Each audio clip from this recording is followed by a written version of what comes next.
소원 테이블, 황금 엉덩이, 자루 속의 곤봉. 옛날 옛적에 아들은 셋이고 염소 한 마리만 있는 제단사가 살았어요.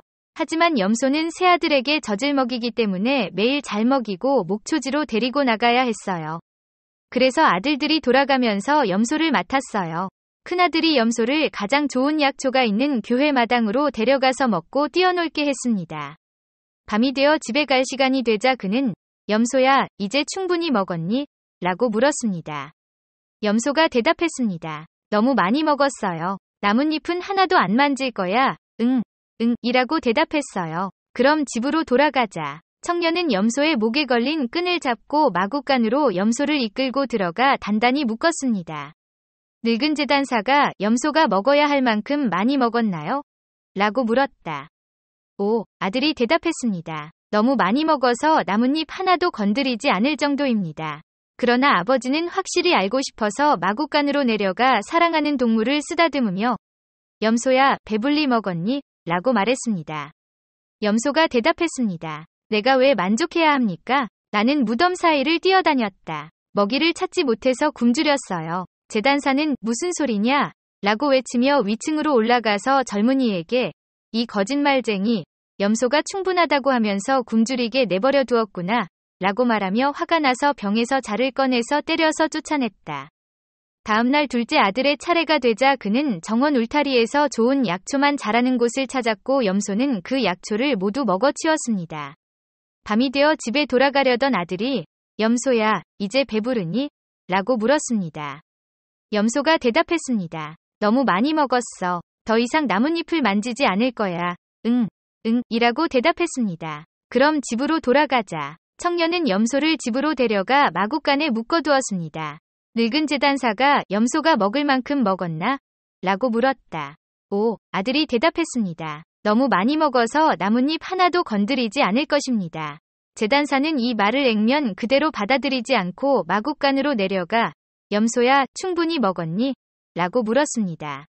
염소가 대답했습니다. 무엇으로 만족하겠습니까? 나는 무덤 사이를 뛰어다녔다. 먹이를 찾지 못해서 굶어 죽었습니다.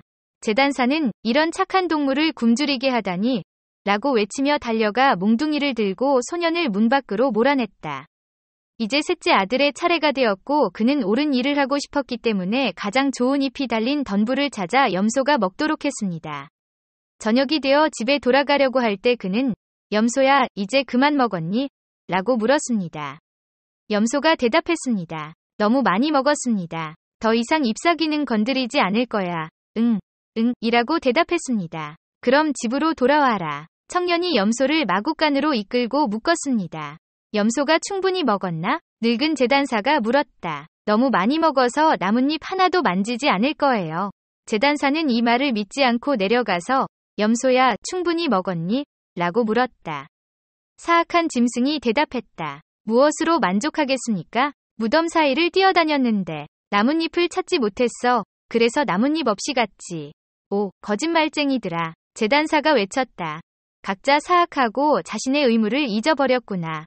너희는 더 이상 나를 바보로 만들지 마라.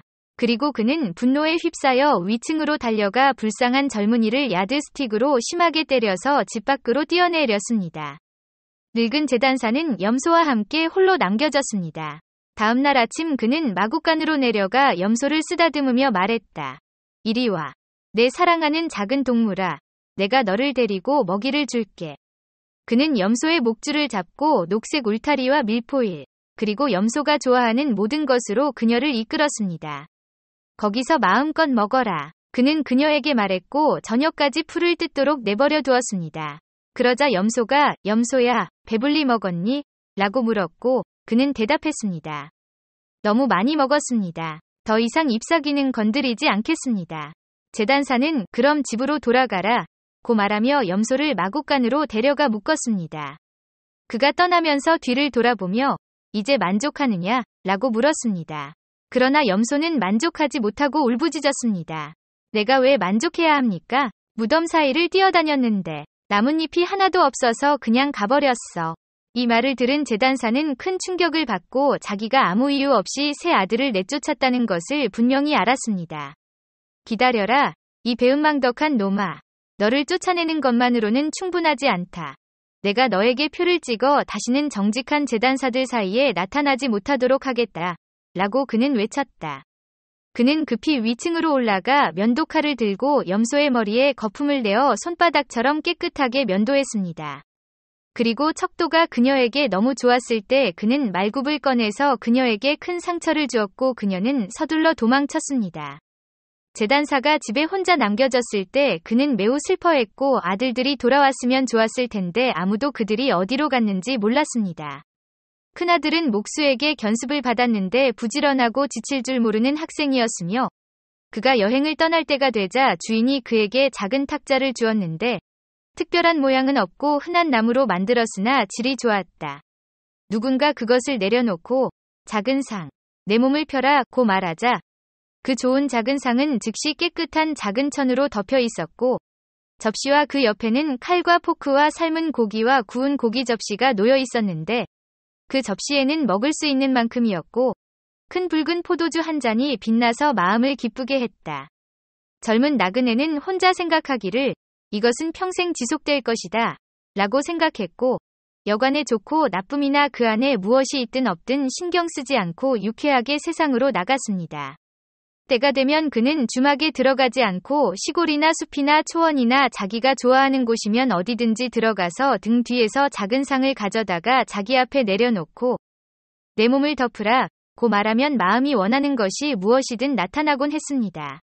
마침내 그는 그 말을 머릿속에 떠올리고 아버지에게 돌아갔고 아버지는 이제 화를 가라앉히고 소원을 담은 상을 기꺼이 받아주셨습니다. 어느 날 저녁 집으로 돌아가는 길에 그는 손님으로 가득 찬 주막을 발견했습니다. 그들은 그를 반갑게 맞이하며 먹을 것을 구하기 어려우니 함께 앉아서 식사를 하자고 권했습니다. 목수는 아니요. 라고 대답했습니다. 저는 여러분의 입에서 몇 조각을 가져가지 않을 것이지만 여러분은 제 손님이 될 것입니다. 그들은 그가 농담하는 줄 알고 웃었지만 그는 방 한가운데 나무 테이블을 놓고 작은 테이블, 덮어라 라고 말했습니다.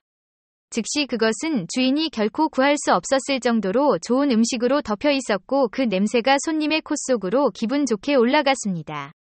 친애하는 친구 여러분, 들어오세요.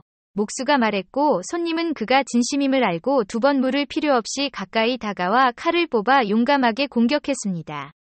그리고 가장 놀라운 것은 접시가 비었을 때 즉시 가득 찬 접시가 그 자리를 차지했다는 것입니다. 여관주인은 구석에 서서 지켜보면서 무슨 말을 해야 할지 몰랐지만 생각했습니다. 부엌에서 그런 요리사의 용도를 쉽게 찾을 수 있습니다. 목수와 그의 동료들은 밤늦게까지 이야기를 나누었고 마침내 그들은 잠자리에 들었고 젊은 견습생도 잠자리에 들고 벽에 마법의 테이블을 세웠습니다. 그러던 중 목수의 목재방에 견습생의 것과 똑같이 생긴 낡은 테이블이 있다는 생각이 들었고 그는 조용히 그것을 꺼내 소원 테이블과 교환했습니다. 다음 날 아침, 목수는 침대값을 지불하고 테이블을 가져갔지만 잘못 가져왔다는 생각은 하지 않고 자신의 길을 떠났습니다. 정오에 그는 아버지에게 도착했고 아버지는 큰 기쁨으로 그를 맞이했습니다. 사랑하는 아들아, 무엇을 배웠니? 그는 그에게 말했다. 아버지, 저는 목수가 되었습니다. 좋은 직업이구나. 노인이 대답했습니다. 하지만 도제 생활에서 무엇을 가져왔느냐? 아버지, 제가 가져온 것 중에 가장 좋은 것은 이 작은 테이블입니다. 재단사는 사방에서 이 테이블을 살펴보더니 네가 이걸 만들 때 걸작 이을 만든 것이 아니라 낡은 테이블이다. 라고 말했습니다. 아들이 대답했습니다. 그러나 그것은 스스로 가구를 제공하는 테이블입니다. 라고 말했습니다. 내가 상을 차려놓고 스스로 덮으라고 하면 그 위에 가장 아름다운 음식과 마음을 기쁘게 하는 포도주가 놓여 있습니다. 우리의 친척과 친구들을 모두 초대하여 그들이 상쾌하고 즐겁게 지낼 수 있도록 하십시오. 식탁은 그들에게 필요한 모든 것을 줄 것입니다. 회사 사람들이 모이자 그는 자신의 식탁을 방 한가운데 놓고 작은 식탁, 너 자신을 덮어라 라고 말했지만 작은 식탁은 움직이지 않고 말을 알아듣지 못하는 다른 식탁처럼 맨손으로 남아 있었다. 그러자 불쌍한 제자는 자신의 식탁이 바뀐 것을 깨닫고 거짓말쟁이처럼 서 있어야 하는 것이 부끄러웠습니다. 그러나 친척들은 그를 놀려댔고 그는 아무것도 먹지도 마시지도 못한 채 집으로 돌아가야 했습니다. 아버지는 다시 패치를 꺼내어 양복점으로 돌아갔지만 아들은 스승에게 갔다. 둘째 아들은 방앗간 주인에게 가서 그에게 도제 생활을 했습니다. 그의 세월이 끝나자 스승이 말하기를 네가 잘했으니 수레도 끌지 않고 자루도 나르지 않는 특별한 종류의 당나귀 한 마리를 주겠노라. 그럼 무슨 소용이 있습니까? 젊은 제자가 물었습니다. 입에서 금이 떨어지죠. 방앗간 주인이 대답했다. 천 위에 올려놓고 브릿클브릿이라고 말하면 착한 동물이 금조각을 떨어뜨립니다. 제자는 스승에게 감사하며 정말 좋은 일이군요. 라고 말하고는 세상으로 나갔습니다. 그는 금이 필요할 때 당나귀에게 브릿클브릿이라고 말하기만 하면 금조각이 쏟아져 내렸고 당나귀는 땅에서 금조각을 줍는 것 외에는 달리 할 일이 없었습니다. 그는 어디를 가든지 가장 좋은 것이면 무엇이든 좋았고 항상 지갑이 꽉 차 있었기 때문에 귀한 것일수록 좋았습니다. 한참을 여행한 후 그는 생각했습니다. 아버지를 뵈러 가야 하는데 황금 당나귀를 가지고 가면 아버지가 노여움을 잊고 잘 맞아주실 것이다. 그래서 그는 형의 식탁이 바뀐 바로 그 선술집에 왔습니다. 그는 고삐를 잡고 나귀를 이끌고 있었는데 주인은 나귀를 빼앗아 묶으려 했지만 젊은 제자는 내가 회색말을 마구간으로 데려가서 직접 묶을 테니 신경 쓰지 마시오. 내가 어디 있는지 알아야 하니. 주인은 이상하게 생각하여 자기 당나귀를 돌봐야 하는 사람이 쓸 것이 많지 않을 것이라고 생각했지만 낯선 사람이 주머니에 손을 넣고 금 2조각을 꺼내서 그에게 좋은 차례를 주겠다고 말하자 주인은 눈을 크게 뜨고 달려가서 최선을 다해 얻었습니다. 저녁 식사 후 손님은 자신이 빚진 것이 무엇인지 물었습니다. 주인은 계산을 2배로 하지 말아야 하는 이유를 알지 못했고 견습생이 금 2개를 더 주어야 한다고 말했습니다. 그는 주머니에서 느꼈지만 금이 방금 다 떨어졌습니다. 잠깐만요, 주인님. 그는 가서 돈을 좀 가져오겠습니다. 라고 말했지만 그는 식탁보를 가져갔습니다. 주인은 이것이 무엇을 의미하는지 상상할 수 없었고 호기심에 그를 따라 훔쳤고 손님이 마구간 문을 잠그는 동안 나무의 매듭으로 남겨진 구멍을 들여다보았습니다. 낯선 사람은 동물 아래에 천을 펴고 브릿브릿이라고 외쳤고 즉시 짐승이 금조각을 떨어뜨리기 시작하여 땅에 돈을 비가내렸습니다. 오, 세상에, 호스트가 말했다. 듀켓이 거기에서 빨리 주조됩니다. 그런 지갑은 나쁜 것이 아닙니다. 손님은 청구서를 지불하고 잠자리에 들었지만 밤 동안 집주인은 마구간으로 훔쳐 조폐국 주인을 이끌고 그 자리에 다른 엉덩이를 묶었습니다. 다음날 아침 일찍 견습생은 황금 당나귀를 얻었다는 생각에 당나귀와 함께 출발했습니다. 정오에 그는 아버지에게 도착했고 아버지는